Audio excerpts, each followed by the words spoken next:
Drive for Innovation is pulled into Richardson, Texas, to the home of Enseo, and we're in a very warm, increasingly warm test room with a lot of flat panel displays that are giving off a lot of heat, but they're chock full of electronics, and we're with Vanessa Ogle.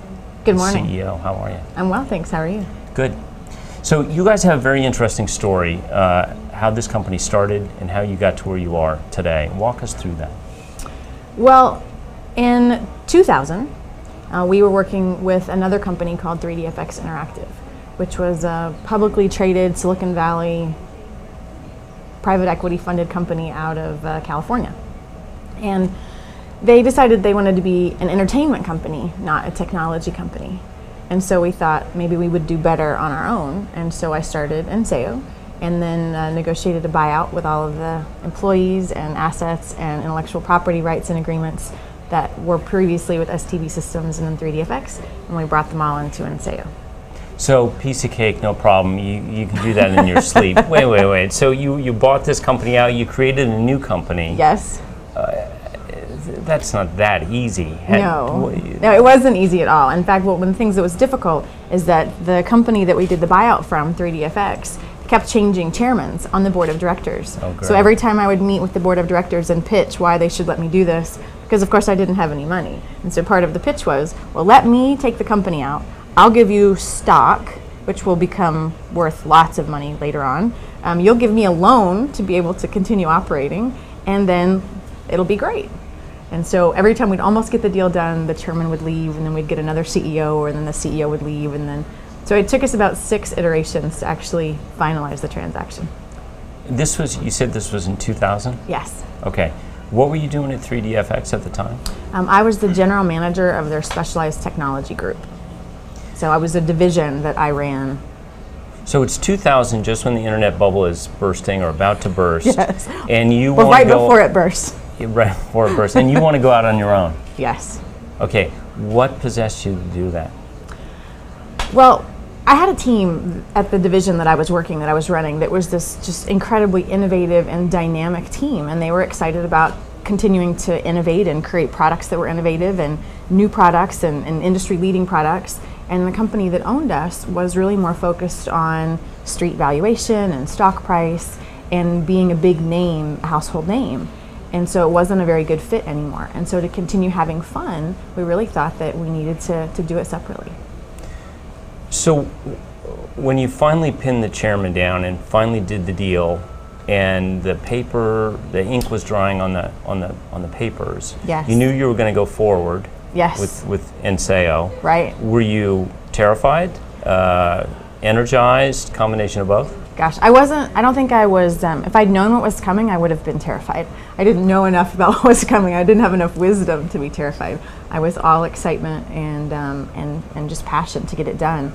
My next focus, after I got the company agreed to do it, was actually to convince the employees to come with me. Because I had employees who were employed by this, $500 million corporation with nice cushy jobs and, 401k packages and, oh, come on, it's going to be fun. We're going to have a lot more fun if we go off and start a new company. So that was, my next challenge. And then I had to convince the customers that they should stay with us, even though now we weren't part of a big company and we were this standalone little bitty tiny company. And how did you do that? Because customers don't want a lot of risk, right? They do not like risk. And suddenly, the landscape has shifted on them. Well, one of the things, the benefits of where we were corporately was that what we were offering to the customers really was leading edge technology. So that there wasn't a lot of competition. They couldn't have gotten it in a lot of other places. They designed their products around our what we were doing. And I went to the team at the TV Guide company, actually, which is Gemstar now, and then now it's Rovi. And I went to that team in Tulsa, and I said, well, we're not getting a lot of support and funding to continue moving this program forward. I'd like to keep doing it. If I can keep the same engineering team, and I can keep all of our intellectual property rights, would you stay with me for me to do this program separately as a separate standalone company? And they had a meeting and they got together and they said yes, they would. And so that was our first year's worth of revenue. Wow. So this was 10 years ago. Yes. So you were a lot younger than you are now, and you're pretty young right now, I think. I was 12 years younger, yeah.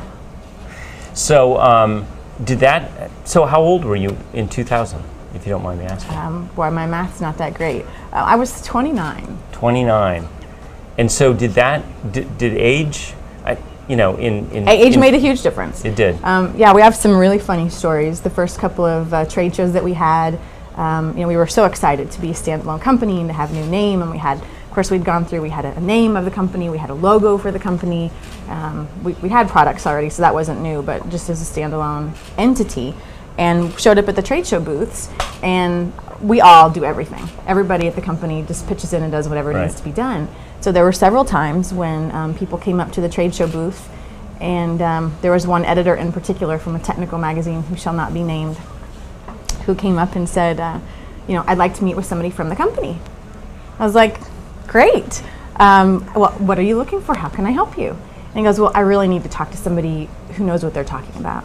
And I'm like, okay, I understand that. Why don't you let me know what you're looking for, and I'll see if I can find somebody that can help you. And he said, I don't think you understand. I need to talk to someone who can make a decision. Then I looked at him like, well, I just made one. And what I've decided is that no matter what you have to sell, we're really today not interested. But that happened over and over and over again in meetings. My team started getting a really big kick out of it, and they'd almost set it up in a way, and we'd have big boardrooms worth of people. And I'd come in and, typically look around, because they're all guys, and not thinking about hospitality very nicely. And I said, does anybody need coffee? Does anybody need water? And sure enough, the conversation would continue on, and I'd get coffee and water, and there would be some really interesting comments as I would, deliver coffee and water and sit down at the table, and they'd look at me like, what are you doing here? And aren't we waiting for the CEO? When is the CEO gonna arrive? I'm like, guys, let's go. We're here to have a meeting. Let's have the meeting. So it was really fun. What an adventure. It was an adventure, but it made a big difference. Now, walking into a trade show or walking into a room of executives, and unfortunately, I can't hide anymore. I can't pretend to be the girl just delivering the coffee. Right. It sure makes getting business done a lot easier. Yep. Okay, so let's talk about technology. First of all, what's the origin of the company's name, Enseo? Enseo comes from the Latin of to think and to do. And so the Latin for to think is senseo. Thinking by itself doesn't really do anything for products or for shareholder equity. So you have to think and do. And so we kind of mushed it together until the website was available and we could get the copyrights on it, and works for me. There you have it. Okay, so this is an Enseo box. It is. That's an HD 3000. Okay, and these things basically go on the back of these things. Tell us about the technology and what you guys do. This is a digital media player, or a set back box, or a set top box that has a series of microprocessors inside of it, and those microprocessors allow us to provide the video that people see today on screens. And so we provide this typically in commercial environments, whether that's, we've done this in 450,000 hotel rooms over the last couple of years, lots of stadiums and arenas, retail, big box retail, digital signage. So you're making our on-the-road experience a lot better, because most TVs in most hotels are just frustrating. They're awful. Yeah. And one of the things that's hard about the TV experience is people, first of all, they have a flat panel TV, so it's a bigger piece of glass, but you still have bad signals coming in, and so now you have just bigger, uglier, bad signals on that piece of glass. Right. Or they do a great job and they actually bring in HD programming for you, but then they don't tell you where the programs are, so you really just want to watch ESPN. And you change the channel, and it takes you a few seconds to change the channel, and then guess what? You still don't know what channel you're on because there's a commercial. Yep. So we're integrating not just the technology of displaying the screen of the high definition video, but also the user interface of making sure that you always know what channel you're on when you change the channel, making sure that you have an interactive program guide. Every single room that you stay in, you can just hit one button and know where all the channels are. So what's your competitive advantage? There are a lot of people all around the world that make this or could make this. Sure. What's your secret sauce? Well, we teased, I was in a meeting a couple of years ago, and someone said, well, why can't I go buy a cheap Chinese set-top box? And I said, well, what do you think you're buying? And you're still buying. I build these products in China. But number one, we're making sure that we have quality of components so that it actually gives a repeatable experience. And then two, the way that we're putting it together is a little bit different than the way most people are focusing on. Right now, everything's focused on digital technology, and everything's focused on IPTV. And we have still a lot of installations in the world that have lots of great coax cabling. Right. And there's no reason to throw away that coax cabling. It's great. Copper does wonderful things. And so our really claim to fame is that we're allowing the distribution of video and audio signals regardless of the infrastructure that you have in a building. So if it's a new building, if it's an old building, if it has network cable, if it has coax cable, if you have cable coming in, if you have satellite coming in, we really abstract all of that from the user. So all you have to see as a guest in a hotel room is, I know that CNN is on channel 5. Right, right. You don't want to care about any of the rest of it. So you guys are doing hardware design as well as software design here? Yes, we are. Even though we sell what we tease as our ugly black boxes, of every product that we sell, it's probably at least 75% software engineering into every product. What's your biggest challenge today in terms of engineering the next generation products? In the technology company that we're in the space that we're in, the biggest challenge is consistently choosing the right technology. There's always latest, greatest technology. We're very lucky in the fact that we continue to get access to great silicon from great manufacturers. Not a lot of smaller companies do. And so now that we have access to all those great pieces of silicon, we actually have limited resources, as any kind of company does. But with limited resources, what is the technology that we're going to put our resources behind to say, this is what people need next? And so making that choice is what we do really well. And sometimes the right choice is, even though we tried it and we took a product to look at, is saying, no, that's not the right technology. We're going to put that on the shelf and wait and focus on another technology that's more mainstream right now. From the hardware standpoint, do you have a lot of custom components on here, SoCs and ASICs, or is it mostly off the shelf? Mostly off the shelf. We do have a few programmable devices in there, and so we have our secret sauce inside those boxes. But for the most part, we're using industry available and industry standard silicon and just putting them together in a little bit different way. So you manufacture these overseas, which suggests to me that you're pumping out high volumes of stuff. As we've gone across the country, sure. One of my biases was electronics manufacturing is dead in the United States. Turns out it's quite the opposite. Agreed. Regardless of what region you're in. But most of those companies, and there are a lot of them, are not ever going to be the Foxcons of the world, right? Right. They're not going to operate at that level, and probably because they don't want to. But at small to medium volumes, they're quite competitive, and they're getting more and more competitive at higher and higher volumes. Why do you guys manufacture overseas? Are there any challenges there for you? Yes, yes, there are challenges for us. Well, we're atypically lucky in that our CTO he speaks Mandarin Chinese fluently. And so that gives us a huge edge in being able to communicate with the foreign manufacturers. We also have an edge in that our distribution partner that we use to buy most of our components that goes into these really supported our interest in manufacturing where we did, and so they supported us in shipping product directly overseas. Even though we bought the components here, they actually shipped the product directly to us, to the holding teams in Asia.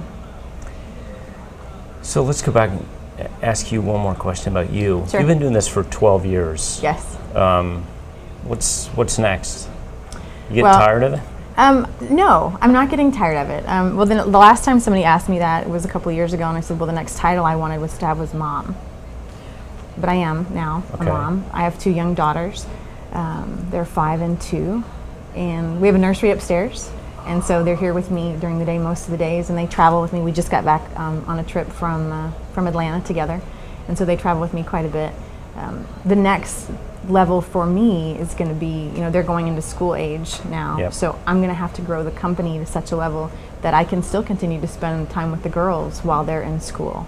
So I'll have to change how I do business and how I manage the team and how I manage the customer base so that I can be more home-based and not be the one jetting around all over the world dealing with all those details.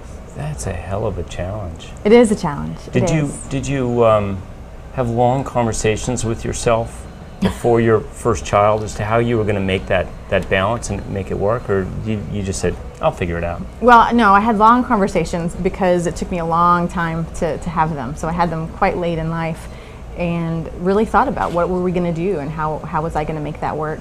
And I had a lot of talk with the team here at Enseo. Look, this is going to be a big change for all of us. Are you guys, really okay with this, or do we need to start looking for someone else to kind of lead the team? And they were very emphatic and supportive of supporting me having the girls and having them here at the office. So they're known by the staff. They play here at the office. The team has been amazing in really integrating the girls into our office environment, and even my customers. We were at a hotel conference not too long ago, and the CTO of Marriott walks up to the person who was watching the girls and said, "Hi, Sophia. Hi, Ariana." And she's like, "Hi, Neil." And I mean, they're known in the industry. Wow, that's a great story. And are they programming yet? They are not programming yet, but they are. They think that they're responsible for handing out our profit-sharing bonuses. So they walk around and hand out the checks. We have profit-sharing checks with me, and it's a good thing to teach. Yeah, it's good. Although my older daughter Sophia, the first time she was allowed to talk about bonuses, I was not with her, but she walked around engineering with Star Wars questionnaires, which for engineers is like gold, right? Yeah. I mean, they know everything about Star Wars. She thought she knew everything about Star Wars, and she was grading how much of a bonus they were going to get as to how accurately they answered the Star Wars questions. So that metric is as good as any. It was pretty good. Cool. It was pretty good. Well, thanks so much.